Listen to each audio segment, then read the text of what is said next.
अशोक गहलोत और सचिन पायलट के बीच केसी वेणुगोपाल ने समझौता करवा दिया, ऐसा मीडिया में बताया गया। दोनों के हाथ उठाकर इसे दोनों को एसेट बता दिया, ये मीडिया में छपा। लेकिन क्या वाकई में समझौता हो गया? क्या वाकई में इस तरह से हाथ उठाकर दोनों को एक साथ खड़ा करवा दिया जाए तो उससे जो दूरियां थी वो मिट गई? अशोक गहलोत जी जो कह रहे थे कि मन भेद नहीं है, मतभेद हैं, तो क्या वाकई में ये मतभेद जो इतने दिनों से चले आ रहे थे, कल के यानी एक दिन पहले केसी वेणुगोपाल के इस कदम से क्या वाकई में कांग्रेस में सुलह हो गई? क्या सब कुछ ठीक हो गया?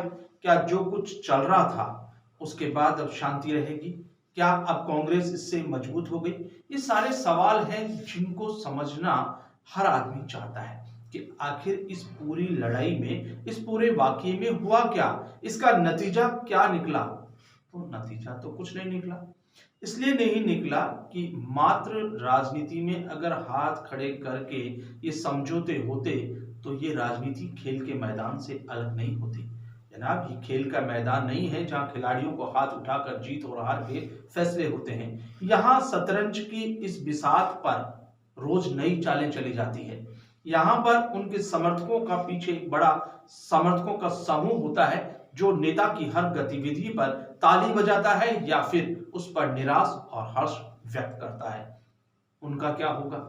क्या मुख्यमंत्री अशोक गहलोत और सचिन पायलट के इस मेल मिलाप से वो सारे मुद्दे खत्म हो गए जो मुद्दे सचिन पायलट ने वहां राजस्थान से बाहर जाते समय, मानेसर जाते समय बताए थे?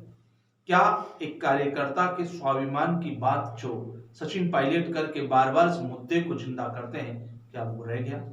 अगर इस पूरे वाक्य को देखेंगे, समझेंगे तो आपको समझ में आएगा कि कौन इस पूरे मुकाबले में कुछ हासिल कर पाया और कौन खो पाया या कुछ गेन नहीं कर पाया। पहले बात करते हैं मुख्यमंत्री अशोक गहलोत की।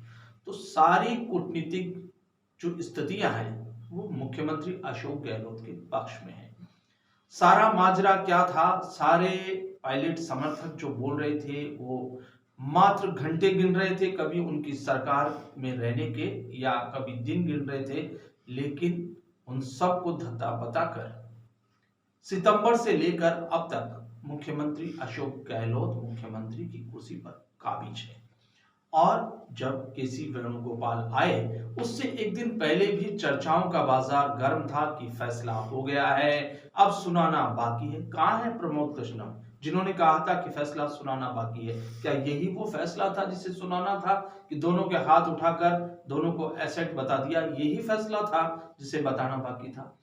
कहां गए वो दूसरे लोग जो ये कह रहे थे कि बस एक दो दिन के अंदर सब कुछ तय है, मुख्यमंत्री एक दो दिन के हैं?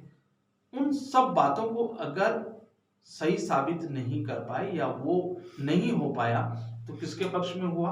मुख्यमंत्री अशोक गहलोत के पक्ष में हुआ, क्योंकि उनकी प्राथमिकता अगर हम राजनीतिक दृष्टि से देखें तो ये थी कि कुर्सी काबिज रहे, वो कुर्सी पर काबिज रहे, मुख्यमंत्री पद नहीं छोड़ना चाहते। यही उनकी प्राथमिकता थी, यही उनका नजरिया था कि मैं न राष्ट्रीय अध्यक्ष बनना चाहता और न मुझे कोई और प्रपंच चाहिए, मुझे ये मुख्यमंत्री की कुर्सी पर रहना है और वो है। इसलिए ये जीत मुख्यमंत्री अशोक गहलोत की है। अब अगर बात करें सचिन पायलट की तो क्या मिला उन्हें? क्या हाथ खड़ा करवा देने से या उन्हें कांग्रेस की असेट बता देने से उनके सारे मुद्दों का, उनके उठाए हुए यक्ष प्रश्नों का निवारण हो गया? क्या उनका सम्मान लौट गया? क्या उनको 2 दिन पहले जिस तरीके से उनको गद्दार बताया गया उसके बाद ये सब असेट बताने से उनका स्वाभिमान जो आहत हुआ बताया जाता है वो वापस लौट गया? क्या उसकी बहाली हो गई? क्या उनके समर्थकों को कोई पद मिल गए? क्या उनके समर्थकों को सत्ता में भागीदारी मिल गई? क्या उन्हें कोई बहुत बड़ा आश्वासन इस मंच से दिया गया जहां कल हाथ खड़ा करवाया गया? तो फिर क्या हुआ? मात्र राहुल गांधी की ओर से यानी आलाकमान की ओर से उन दोनों को एक एसेट बता दिया गया, बस। इस कल के एक दिन पहले की घटनाक्रम का लाभोलवाब अगर है तो वो कोई भी सामान्य व्यक्ति समझ सकता है कि दो लोगों को बुलाया और हाथ खड़ा करके चले गए, बात से ये राजी हो गए, अब सब कुछ ठीक होगा। जनाब, ये ठीक सिर्फ राहुल गांधी की यात्रा तक का ही आप इंतजामात करके गए हैं। आप सिर्फ किसी न किसी तरीके से, यानी केंद्रीय नेतृत्व या जिन्हें कहें कि बड़े नेताओं ने सिर्फ इसका टेम्परेरी हल ढूंढा है। वो हल ये है कि किसी तरीके से राहुल गांधी की यात्रा राजस्थान से अच्छे से ग्रेसफुल तरीके से विदा हो जाए, बस इतना सा इंतजामात है। ना तो सचिन पायलट को कुछ मिला है और ना ही अशोक गहलोत के हृदय परिवर्तित हो गया कि अब उन्होंने सब कुछ माफ करके और अब उनके पायलट के समर्थकों को बहुत बड़ी संख्या में कहीं सरकार में खपाने का योजन कर दिया। ऐसा नजर नहीं आता। अगर ऐसा नहीं है तो फिर ये लड़ाई जारी है। हाँ, इसे सीज फायर कह सकते हैं। और दूसरी बात एक और, अगर अशोक गहलोत जी को क्या मिला या इस पूरे वाकयात में उनकी स्थिति क्या रही, पायलट की क्या रही है, तो आला कमान की स्थिति क्या रही।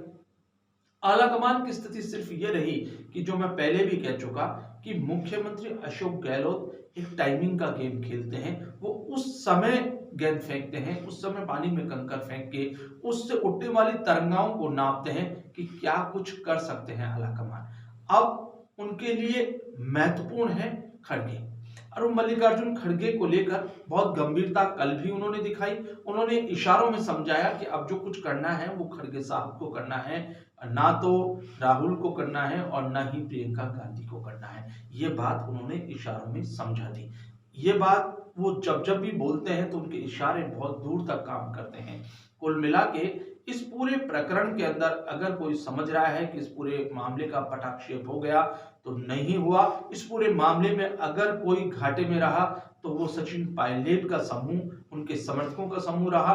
और अगर किसी को कोई अपनी बात को मनवा पाया तो वो अशोक गहलोत रहे कि उनके समर्थक खुशी से बल्ले बल्ले है। क्योंकि लग रहा था जिस ढंग का माहौल बनाया जाता है सचिन पायलट की एक मुलाकात को लेकर, उस तरह के माहौल के बाद ऐसा बताया जाता है कि जैसे कुछ ही घंटों बाद इस्तीफा हो जाएगा मुख्यमंत्री अशोक गहलोत का। लेकिन ऐसा नहीं है, इसलिए मैं कह रहा हूं कि ये पटाक्षेप नहीं है, ये सिर्फ और सिर्फ एक यात्रा को गुजरने तक का इंतजामात है जो आलाकमान ने किया है। लेकिन इससे आगे अभी तो ये लड़ाई जारी रहेगी।